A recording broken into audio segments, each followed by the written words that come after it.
fresh form of mathematics, a language of change, a stab at quantifying the flux and flow of this wobbling top called Earth. Today, we call that math calculus. The first tool of calculus is the derivative. It's an instantaneous rate of change, telling us how something is evolving at a specific moment in time. Take, for example, the apple's velocity precisely as it strikes Newton's noggin. A second earlier, the fruit was moving a smidge slower. A second later, it will be moving in a different direction entirely, as will the history of physical science. But the derivative does not care about the second before or the second after. It speaks only to this moment, to an infinitesimal sliver of time. Calculus's second tool is the integral.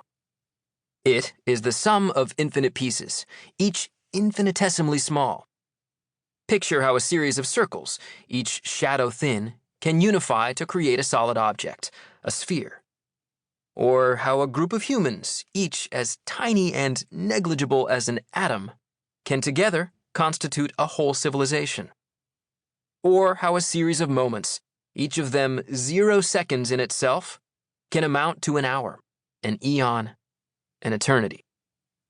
Each integral speaks to a totality, to something galactic, which the panoramic lens of our mathematics can somehow capture.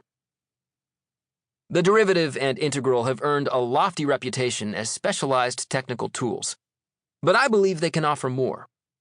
You and I are like little boats, knocked by waves, spun by whirlpools, thrown by rapids. The derivative and the integral, I hold, are pocket-sized philosophies, extendable oars for navigating this flood-swollen river of a world. Hence, this book, and its attempts to distill wisdom from mathematics.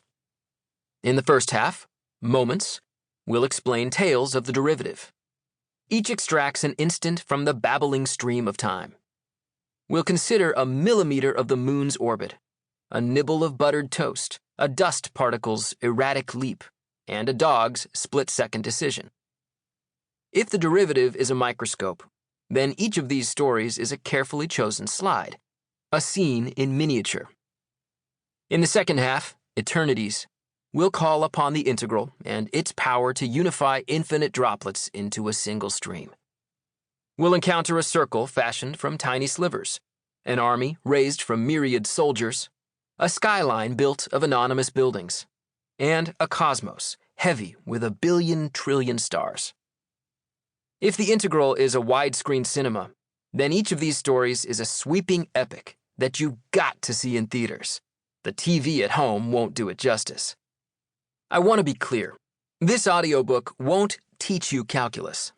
It's not an orderly textbook, but an eclectic and humbly illustrated, see bonus PDF, volume of folklore, written in non-technical language for a casual listener. That listener may be a total stranger to calculus, or an intimate friend. I'm hopeful that the stories will bring a little mirth and insight either way. This storybook is by no means complete. Missing are the tales of Fermat's bending light, Newton's secret anagram, Dirac's impossible function, and so many others. But in an ever-changing world, no volume is ever exhaustive, no mythology ever finished. The river runs on. Ben Orlin, December 2018. The moment of change is the only poem. Adrian Rich. Moments. 1. The fugitive substance of time. Jaromir Hladik has written several books, none to his satisfaction. One he deems a product of mere application. Another is characterized by negligence, fatigue, and conjecture. A third attempted to refute a fallacy, but did so with arguments not any less fallacious. I myself have only birthed books as flawless and sparkling as toothpaste commercials. But even so, I can empathize, especially with the little hypocrisy that gets Hladik through the day.